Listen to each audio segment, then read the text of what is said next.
Shaitanirrajim. Bismillahirrahmanirrahim.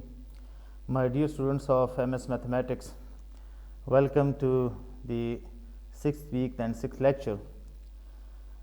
Today we will learn about the reduction of order via differential operator and the inverse of the differential operator and its action on the continuous equations.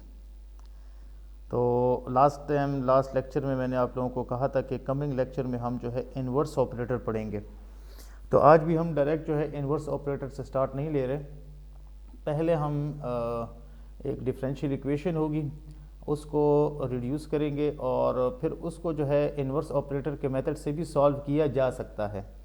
तो उसके बाद फिर हम जो है inverse operator का जो concept है वो फिर हम स्टार्ट लेंगे।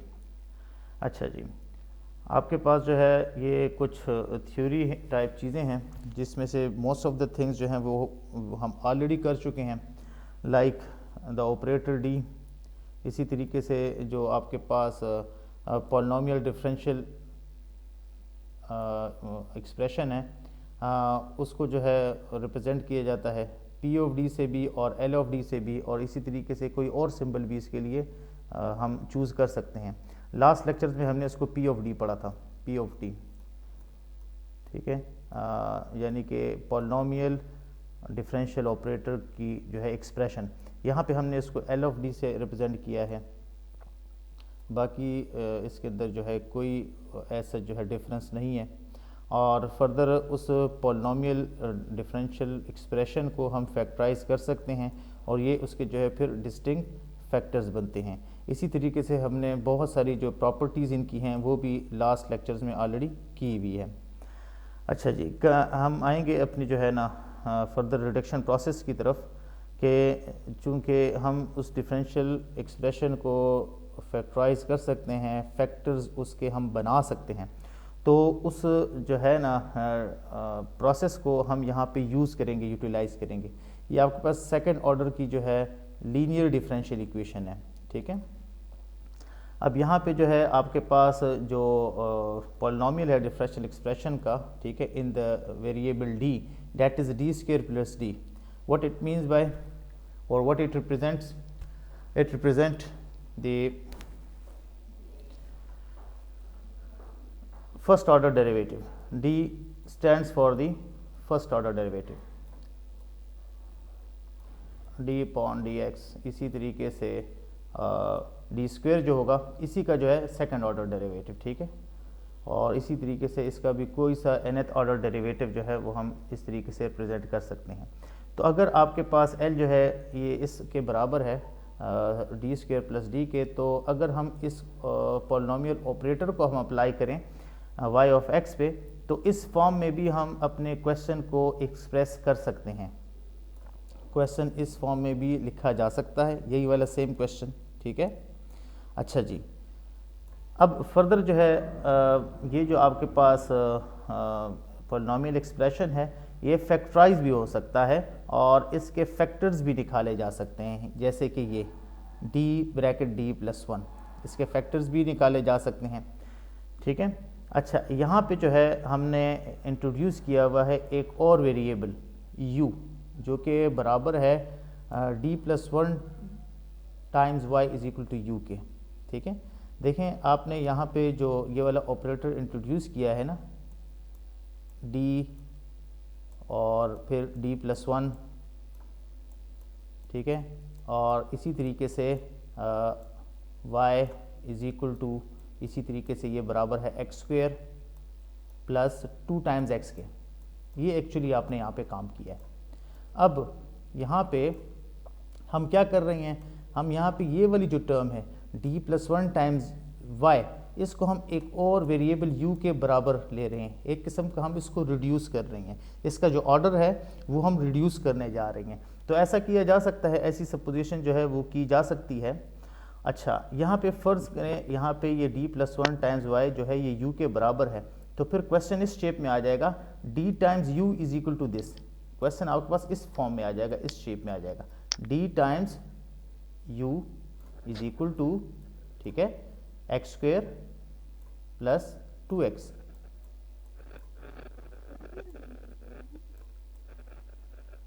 ये माइक, हम बात कर रहे थे कि इस u नोटेशन के बाद जो है हमारे पास जो क्वेश्चन है वो इस तरह रिड्यूस हो जाता है। अब फर्दर लेफ्ट साइड पे आप ज़रा फोकस करें, लेफ्ट साइड पे, राइट साइड को भूल जाएं। लेफ्ट साइड पे है आपके पास d times u, what it means bye, what it represent, d is the first order derivative. जब आप u का फर्स्ट ऑर्डर डेरिवेटिव लेते हैं तो क्या आपके पास ये वाली एक्सप्रेशन नहीं बनती, ये अब समझ आ गई आपको, u prime is equal to x square plus 2x, ठीक है।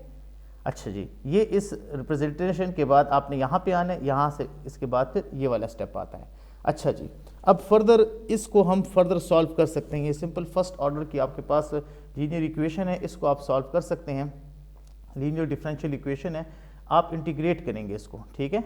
आफ्टर इंटीग्रेशन आपके पास ये वाला स्टेप आता है, लेफ्ट साइड पे इंटीग्रेशन से u आपके पास आ जाता है, और राइट साइड पे आपके पास इंटीग्रेशन, ये आप इंटीग्रेट करते हैं इनको, ये ब्रैकेट है, ठीक है, यहाँ पे ब्रैकेट है, और x³/3 + x², और इसी तरीके से आपके पास प्लस कांस्टेंट ऑफ इंटीग्रेशन जो है वो आ जाता है।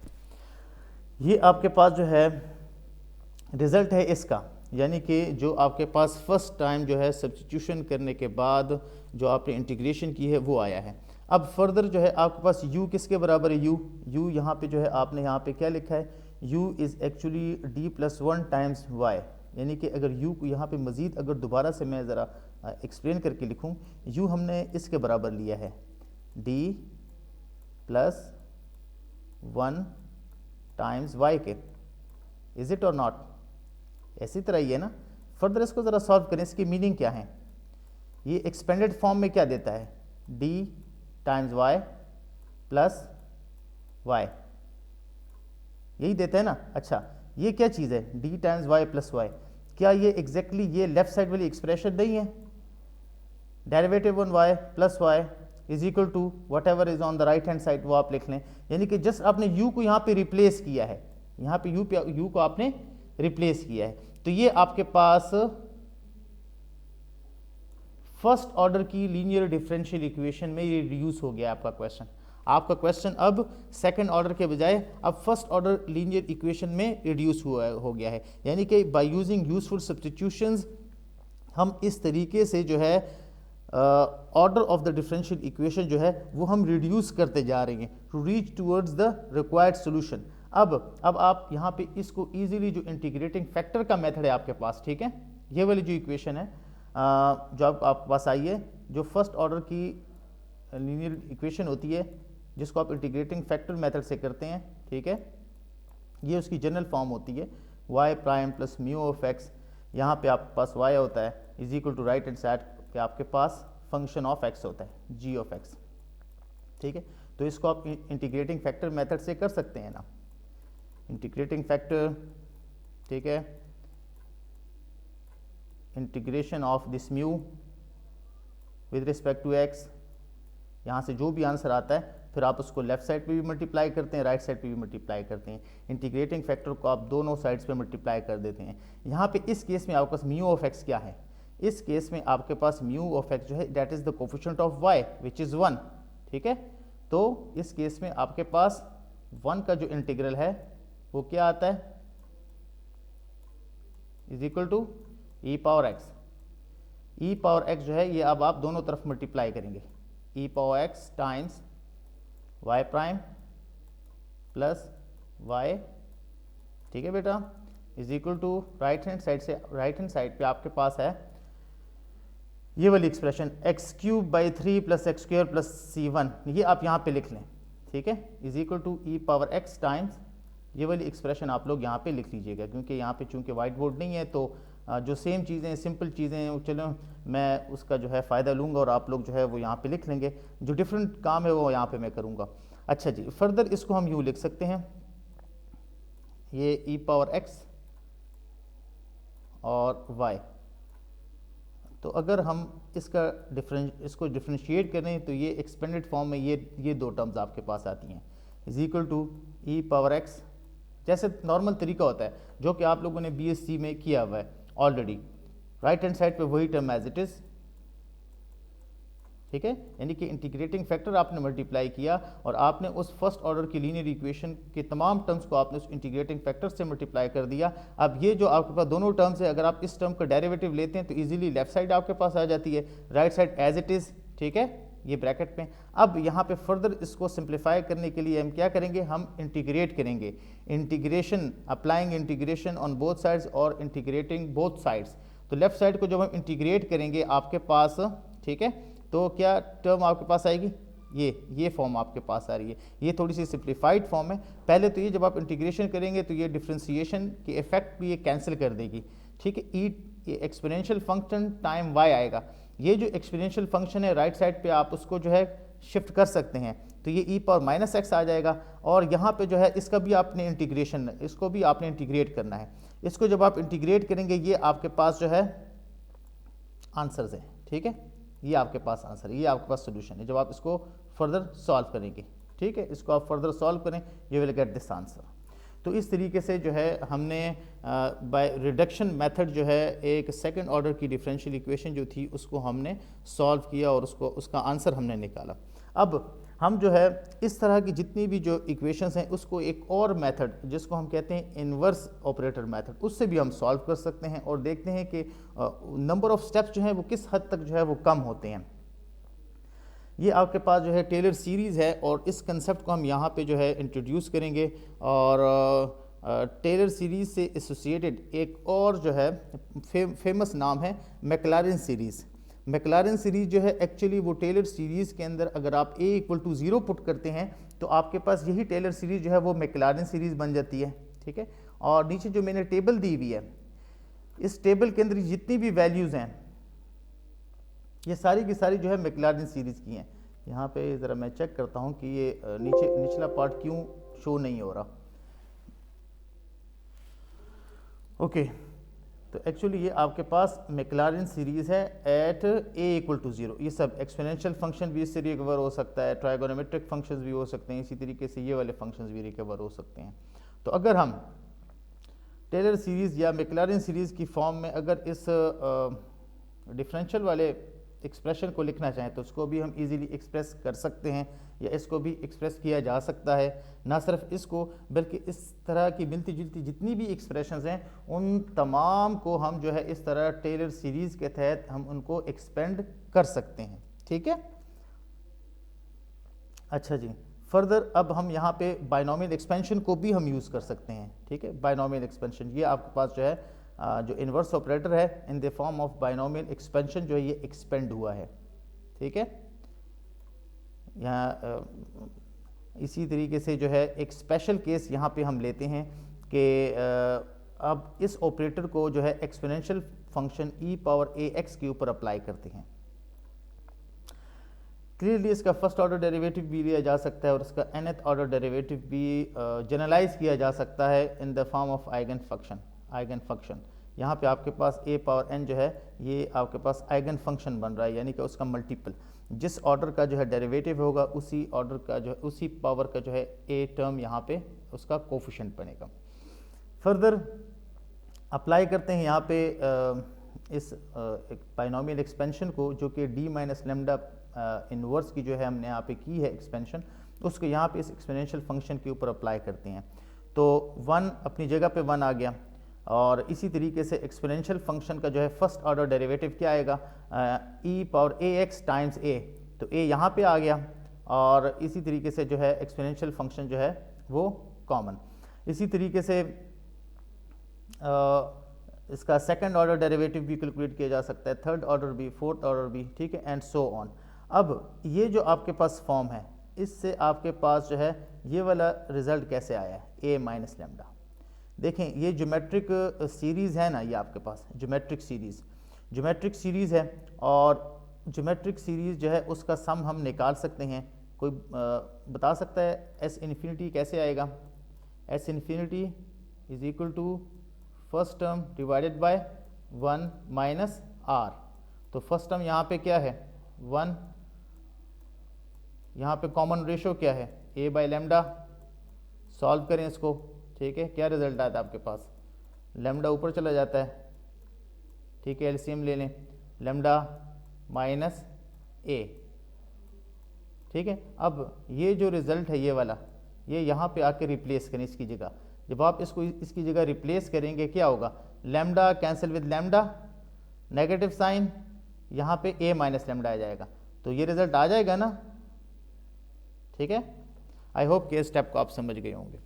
अच्छा, ये जो रिजल्ट है ये तो वैलिड होता है, ठीक है, तमाम कम्प्लेक्स नंबर्स के लिए, मतलब तमाम रियल नंबर्स के लिए, तमाम कॉन्स्टेंट्स के लिए ये रिजल्ट होल्ड करता है। ये रिजल्ट कहाँ पे प्रॉब्लम करता है, ये रिजल्ट उस वक्त प्रॉब्लम करेगा, उस वक्त जो है ये सिंगुलैरिटी शो करेगा जब a की वैल्यू यहाँ पे लैम्डा आ जाए। ठीक है, यानी कि इन अदर वर्ड अगर आपके पास आइगन वैल्यू a आ जाए, अगर आइगन वैल्यू a आपके पास आती है तो उन केसेस में जो है ये फर्दर जो एक्सप्रेशन है 1 minus 1 upon D minus lambda times of the exponential function, ये रिजल्ट नहीं देगा। Otherwise for the rest of the cases जो है इसको हम स्मूथली जो है अप्लाई कर सकते हैं। ठीक है, तमाम इस तरह की जितनी भी एक्सप्रेशंस आती हैं कैलकुलेशंस में, उसमें जो है हम बिल्कुल कॉन्फिडेंस के साथ जो है इस रिजल्ट को हम अप्लाई कर सकते हैं। लेकिन जब कभी यहाँ पे जो है आपके पास आइगन वैल्यू a आएगी, ठीक है, यहाँ पे a की वैल्यू लेमडा आ जाएगी, तो फिर जो है हम वहाँ पे हमारे पास ये सिंगुलर वैल्यू डिनोमिनेटर में 0 आ जाएगा। अब इस जो है ना शॉर्टकम को या इस डिसएडवांटेज को या आप कह सकते हैं इस ड्रॉबैक को यहाँ से कैसे ख़त्म किया जाए, कैसे रिमूव किया जाए। तो पहले इस ड्रॉबैक को हम ख़त्म करेंगे, उसके बाद जो रिज़ल्ट हमारे पास आएगा उसको और प्लस इसको, इन दोनों रिजल्ट्स को हम अप्लाई करके जो है एक डिफरेंशियल इक्वेशन जो है, एक नहीं बल्कि कई डिफरेंशियल इक्वेशंस हैं आज के लेक्चर में। ठीक है, उन तमाम डिफरेंशियल इक्वेशंस को हम जो है फिर सॉल्व करेंगे। अच्छा जी, एल ऑफ डी वो तो पहले ही हमने एक्सप्लेन कर दिया है, पॉलिनोमियल डिफरेंशियल ऑपरेटर है आपके पास, उसकी एक एक्सप्रेशन है। ठीक है, अच्छा अगर उसका रूट लेमडा आ जाए तो तब प्रॉब्लम हो रही थी, ठीक है ना, या अगर आइगन वैल्यू लेमडा आ जाए तो फिर जो है हम इसको जो है फैक्टराइज करके यूँ लिख सकते हैं, यानी कि जिस फैक्टर में आपके पास लेमडा आ रहा है वो फैक्टर आपने अलग कर दिए, और जो आपके पास वो वाले फैक्टर्स एल ऑफ डी के जिसमें लेमडा आइगन वैल्यू या लेमडा जो है फैक्टर नहीं बन रहा था, ठीक है, डी माइनस लेमडा फैक्टर नहीं बन रहा था, उसको हमने अलग कर दिए। अब आपके पास जी ऑफ डी भी एल ऑफ डी का फैक्टर है और डी माइनस लेमडा पावर के भी एल ऑफ डी का फैक्टर है। यहाँ पे थोड़ी देर के लिए मैं रुकूंगा, आप लोगों को मैं बताता चलूँ कि हम करने क्या जा रहे हैं। ये प्रीवियस रिजल्ट देखें ज़रा, प्रीवियस रिजल्ट में ये वाला जो रिजल्ट आपके पास आया है 1 अपॉन डी माइनस लेमडा, इसको आप ऑपरेट कर रहे हैं एक्सपोनेंशियल फंक्शन से पे, इससे आपके पास ये एक रिज़ल्ट आया है। ठीक है, ये तो बहुत यूज़फुल रिज़ल्ट है और इससे कैलकुलेशन बहुत सिंपल हमारी हो जाएगी, लेकिन प्रॉब्लम तो आएगी जब हम ए की जगह लेमडा पुट करेंगे। ठीक है, तो उस प्रॉब्लमेटिक स्टेप को हम ज़रा सॉर्ट आउट करने जा रहे हैं, उसको हम चेक करने जा रहे हैं। बाकी इट्स ओके, ये जब भी जो है हमारी कैलकुलेशन में आएगा हम इसको अप्लाई करेंगे एक्सपोनेंशियल फंक्शन पे, तो आपके पास ये वाला रिजल्ट आ जाएगा। अब सिर्फ प्रॉब्लमेटिक पार्ट को हम सॉल्व कर रहे हैं, तो उसके लिए क्या है कि ये जो आपके पास बड़ा सारा पॉलिनोमियल एक्सप्रेशन है या एल ऑफ डी, जहाँ से ये डी माइनस लेमडा आई है, ठीक है, तो उस पॉलिनोमियल एक्सप्रेशन में से हमने डी माइनस लेमडा टाइप जो एक्सप्रेशंस होती हैं ना, उनको हमने सेपरेट की हैं। ठीक है, तो हमें नहीं पता डी माइनस लेमडा जो है वो एक फैक्टर है या दो फैक्टर हैं, वो तीन फैक्टर हैं, हम कहते हैं कि के फैक्टर्स हैं। व्हाट इज़ के इज़ अननोन, तो बाकी रिमेनिंग फैक्टर्स भी होंगे ना। ठीक है, तो उस रिमेनिंग फैक्टर को हमने नाम दिया है जी ऑफ डी। अब ये जो जी ऑफ डी है ये भी पॉलिनोमियल ऑफ डिफरेंशियल ऑपरेटर है। ठीक है, ये भी क्या है, पॉलिनोमियल ऑफ डिफरेंशियल ऑपरेटर है। जैसे आपके पास डी माइनस लेमडा है उसी तरीके से जी ऑफ डी भी है। नेक्स्ट जब हम क्वेश्चन करेंगे तो उसमें जो है डी माइनस लेमडा और जी ऑफ डी जो है वो इन दोनों के जब फैक्टर्स के फॉर्म में लिखे जाएंगे तब आपको अच्छी तरीके से पता लग जाएंगे। अच्छा, फर्दर अब हम क्या करने जा रहे हैं, आपने जो है इसके ऊपर इस फॉर्म में इस ऑपरेटर को अप्लाई किया। ठीक है, इन्वर्स ऑपरेटर चूंकि आप अप्लाई कर रहे हैं, 1 upon L of D is equal to e power lambda times x. ये जब हम निकालते हैं पर्टिकुलर सॉल्यूशन, ठीक है, तो उसमें फिर आपके पास ये वाली फॉर्म होती है। जब हम कम्प्लीमेंट्री सॉल्यूशन निकालते हैं तो वो चूँकि होमोजीनियस शेप होती है तो उसमें इसकी ज़रूरत नहीं पड़ती। इसकी ज़रूरत उस वक्त पड़ती है जब कंप्लीट सॉल्यूशन निकालने के लिए पर्टिकुलर सॉल्यूशन की आपको ज़रूरत पड़ती है। ये वो वाला स्टेप है। अच्छा जी, तो ये जो एल ऑफ डी है इसको अभी आपने फैक्टराइज किया है, फैक्टराइज फॉर्म में हम इसको लिखेंगे। दो इसके फैक्टर्स हैं, एक है d minus lambda power k, दूसरा है g ऑफ d। ये जो g ऑफ d है ये आपके पास वो पार्ट है इस पॉलिनोमियल डिफरेंशियल ऑपरेटर का जिसमें कोई भी फैक्टर d माइनस लेमडा नहीं है। जितनी भी d माइनस लेमडा वाले फैक्टर थे वो हमने अलग कर दिए, जो कि वहाँ पे सिंगुलरिटी ला सकते थे, जो कि वहाँ पे जो है कर्नल साबित हो सकते थे, इसलिए हमने उनको अलग कर दिया है। इसी तरीके से फर्दर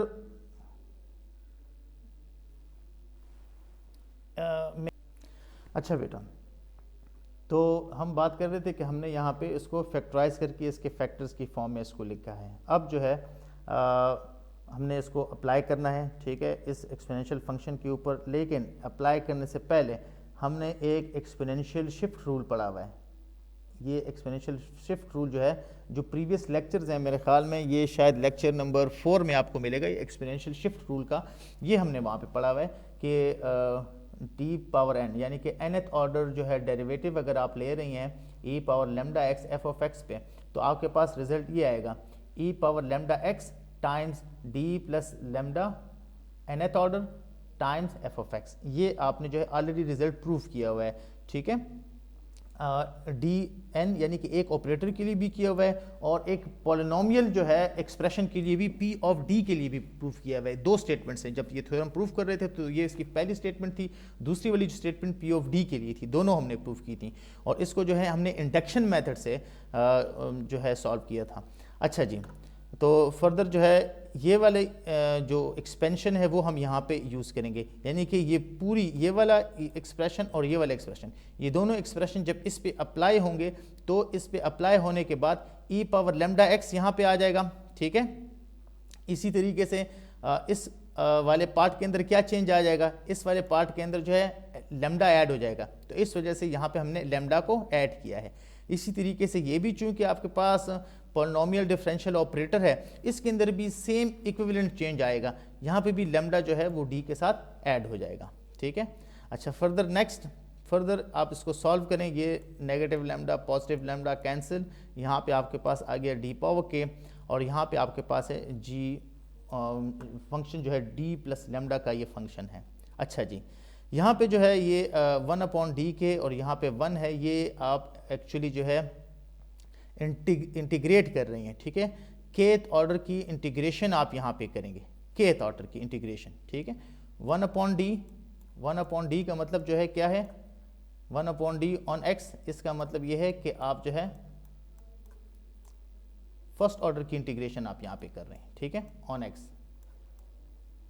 इसी तरीके से 1/d² का मतलब क्या है, 1/d² का मतलब ये है कि आप 2 टाइम जो है इंटीग्रेट कर रहे हैं, 2 टाइम्स इंटीग्रेशन कर रहे हैं x पे, dx। इसी तरीके से 1/dn कर दें या dk कर दें, dk, ठीक है। तो ये यहाँ पे लिखा हुआ है, यहाँ पे, ठीक है, n टाइम्स आप कर रही हैं, k टाइम्स, सॉरी। तो यहाँ पे चूंकि x है तो मैं यहाँ पे x लिखूंगा और वहाँ पे पर्टिकुलर 1 है तो वहाँ पे हम 1 लिखेंगे और dx भी यहाँ पे k टाइम्स है, dx k टाइम्स। ये आपके पास ये सारे जितने भी हैं ये सब all these are k times, ठीक है। तो ये जो है आपके पास एक्सप्लेनेशन है that how we apply this operator on this 1। ये आपके पास फर्दर यहाँ पे एक्सप्लेनेशन है।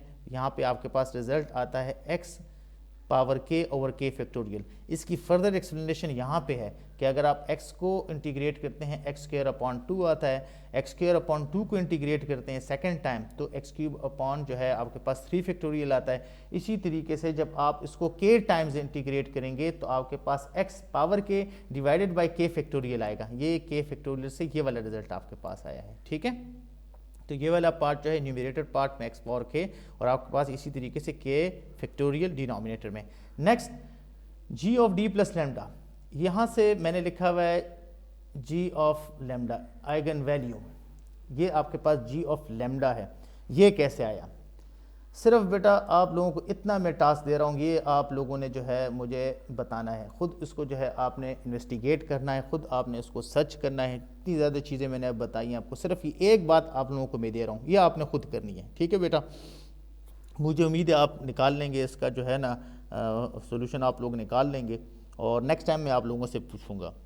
अच्छा जी, इसका मतलब ये हुआ कि आपके पास ये जो लेफ़्ट साइड है 1/d माइनस लेमडा पावर के जी ऑफ डी, और इसी तरीके से E power lambda of X, ये आपके पास इसके बराबर है E power lambda X times X power K divided by K factorial G of lambda.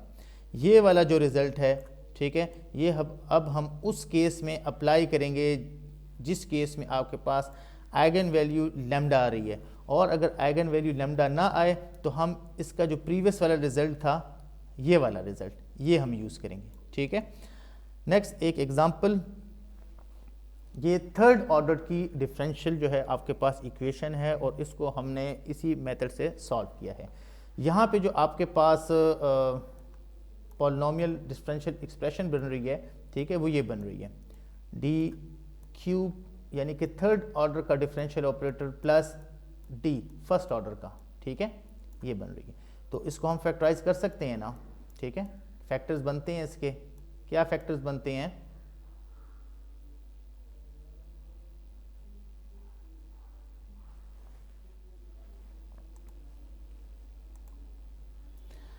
अच्छा, तो हम बात कर रहे थे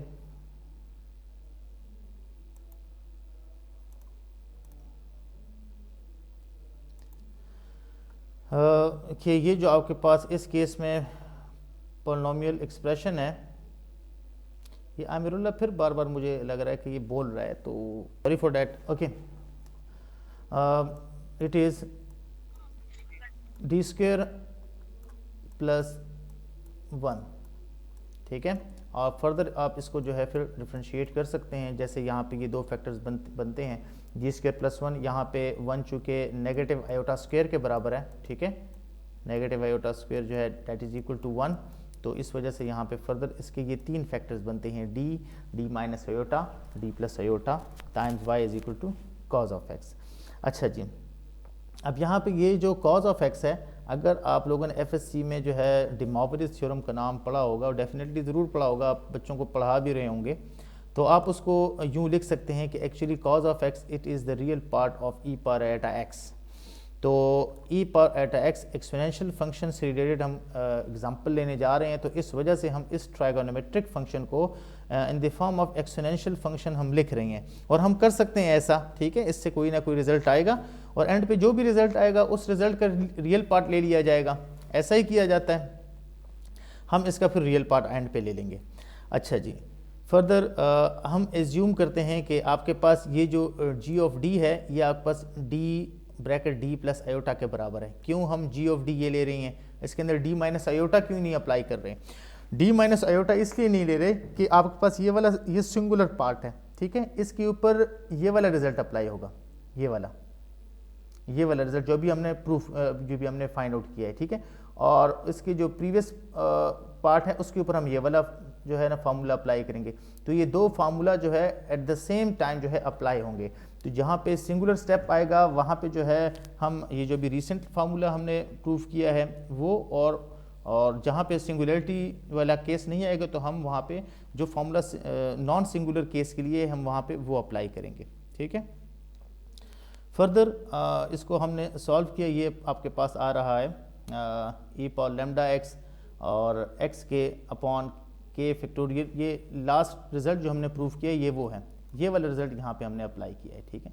जब आप जी ऑफ डी इसके बराबर ले लेते हैं तो ये आपके पास बन जाता है D minus iota times g of D, ये जो लेफ्ट साइड है आपके पास वो ये बनती है डी माइनस आयोटा, ये सही तरह नहीं लिखा कि इसको दोबारा लिखते हैं, D minus iota times g of D, ठीक है, और y is equal to the right hand side e power iota x. ये आपके पास क्वेश्चन बन जाता है जब आप यहाँ पे जी ऑफ डी को इंट्रोड्यूस करते हैं। और ये जो दो फैक्टर्स हैं जो कि जो है हार्मफुल नहीं हैं, इन अदर सेंस, वो आप ले रहे हैं। अच्छा, y आपने निकालना है और पर्टिकुलर सोल्यूशन आपने निकालना है, तो ये वाला जो रिमेनिंग पार्ट होगा ये राइट साइड पे शिफ्ट हो जाएगा और e पावर आयोटा x का डिनोमिनेटर बन जाएगा ये यहाँ पे, ठीक है। ऐसी फॉर्म आ जाएगी आपके पास, करेक्ट। इसके ऊपर हम ये वाला फार्मूला अप्लाई कर रहे हैं, इस फॉर्म के ऊपर ये वाला फार्मूला हम अप्लाई कर रहे हैं। ये वाला फार्मूला आप इस फॉर्म के ऊपर अप्लाई करें, ठीक है। क्या है इस फार्मूले में? इस फार्मूले में बाकी तो ठीक है कि लैम्डा जो x का कोफिशिएंट है, ठीक है, वो x का पावर बन जाएगा divided by k factorial. g of lambda कहाँ से आएगा? ये वाली जो टर्म होगी वो यहाँ पे जो है इसकी रूट बन जाएगी, इसकी जो उसका फार्मूला का जो बनावट है, फार्मूले की जो बनावट है उसके अकॉर्डिंगली। तो ये वाला जो फैक्टर है आयोटा यहाँ पे रिप्लेस करेगा d को, g ऑफ आयोटा आ जाएगा। इसी तरीके से आपके पास यहाँ पे जो x का कोफिशिएंट था, ठीक है, इसका d माइनस आयोटा, इसकी जो पावर थी वो k थी, इसकी पावर k थी, तो वो पावर x की पावर बन जाएगी, ठीक है। x पावर 1 इज x और डिवाइडेड बाय 1 फैक्टोरियल, यानी कि पावर 1 और 1 फैक्टोरियल, तो 1 फैक्टोरियल तो 1 होता है अकॉर्डिंग टू दिस फार्मूला। ये मैंने टर्म्स यहाँ पे कंप्लीट कर दी हैं। अब फर्दर इसको हम जब सॉल्व करेंगे तो what is mean by g of iota? g of iota से क्या मुराद है? ये कहाँ से रिजल्ट आएगा भाई? ये रहा, आपने g ऑफ d एज्यूम किया है ना, तो d की जगह आप आयोटा पुट कर दें। क्या होगा जब d की जगह आप आयोटा पुट करेंगे? g of iota is equal to, ये आयोटा है, आयोटा ब्रैकेट आयोटा प्लस 1, ठीक है, is equal to iota square minus iota plus iota.